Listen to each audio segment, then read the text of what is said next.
Depends what the others do, doesn't it? I mean, it's very easy in these run-ins to sort of think you've done your chips far too early in the run-in because, you know, Barnett and York will drop points. They have to. It's like 5 big men there have split, but they form a queue again as McCallum eventually plays it into the near post. Ennis gets the header and it finds Quigley. It's congested in the 6-yard box. Tackles are flying in. It goes to Garrett's got a goal for Forest Green.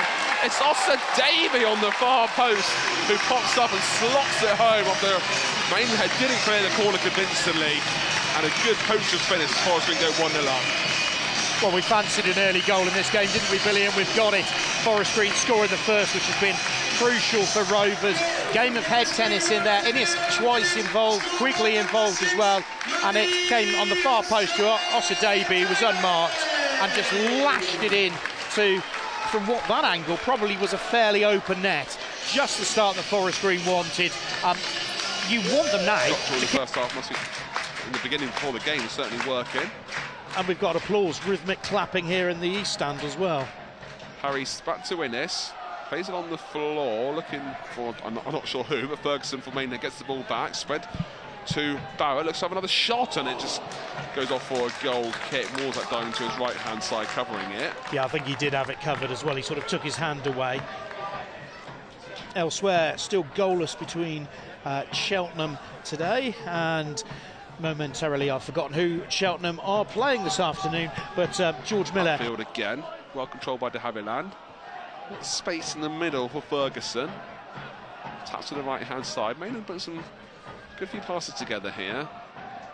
Venturing further forward. Harris gets the ball back for Forest Green though and finds May. He gets dispossessed in a dangerous position. Maidenhead have a chance here. They can roll forward and Innes blocks the challenge and the strike coming in. It loops up to Morzak's hands, but they're pressing Forest Green, Maidenhead, and it's worked a couple of times. They are. They're definitely coming into the game a little bit more. And that shows you the value of that fast start, because Rovers did catch Maidenhead a little bit napping early on, dominated the first opening exchanges. Again, give the ball away in their own half. McCann playing the ball in back of the Maidenhead player, and Maidenhead going up to try and get a shot away. Latifera at the edge of the penalty area, taps it to the left-hand side to Barrett, puts a ball into that 6-yard box, and the ball goes off for a free kick. There's a shove in the back of Kean Harris. But again, I think in the last 5-10 minutes, we've been looking mostly in the Forest Green half, and Maidenhead have been going forward. Yeah, you can't dominate a game for 90 minutes. They're in his own half, challenged by Osadebe, but finds Barrett well. Spread it to the right-hand side. We've had 9 seconds of the 3 already. Maidenhead have a chance here. Played into the 6-yard box, and it goes to Morzak's hands after Innes leaves it for him. Yeah, it was just a little bit too far in front of Abrahams, and Innes was able to let it go. He was goal side of Abrahams, and it probably, from our perspective, looked a little bit more nervy than it did, but it was pretty comfortable for Fab. McAllister thinks about doing it, but May places his pass instead. Looks like Innes on the far post, and it bundles into the hand of Craig Ross fans. So we can know what the stoppages were throughout the game.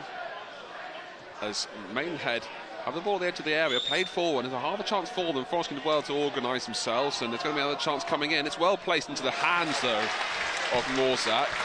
Yeah, Ferguson did really well to engineer the opportunity onto his left foot, but then shot straight down the middle of the goal, and Morzak's positioning was good and got his body fully behind it. Comfortable save you'd expect him to make, but Forest Green tried to shut out the daylight on. From Ross to the left-hand side, not the best bowl, as Osadebe wins the ball back and he goes on forward. He's got Cardwell quickly in the middle. May's creating an easy option as well. Goes into the box, Osadebe finds the shot for his second, goes to McAllister, places it in a save with the feet of Ross, who clears away from him. An interesting save from Ross. It was in the middle of the goal and he used his reaction as his feet instead of using his hands. Yeah, he was off balance for starters, wasn't fully set to spring in either direction, and it was close range as well. You just get anything on it that you can, and if that's a foot, that's well and good to free kicks. And yeah, McAllister's been a little bit frustrated a few times. McAllister down the right-hand side now. Osadebe great in the low wrap and run. Finds Osadebe in the box, drives on forward, plays back to Cardwell, takes a touch, second goes towards goal, and it's the back of the net! Harry Cardwell with the goal. Osadebe finds him, great first touch, better finish for Forest Green to double their lead. Really good move by Forest Green. I've said a moment ago that Carl McAllister not getting those sort of free kicks today where he's blocked off. Well, he was on the left-hand side there, popped up in midfield and released Manny Osadebe down the right-hand side. And, you know, that's the sort of attitude you want from Carl McAllister, not to let things worry him, just to get on with the game. He was doing that. A great underlapping run by Osadebe, and then he's just on the... Cardwell was pretty unlucky, couldn't win the wrestling match to be able to get the effort in following the follow-up.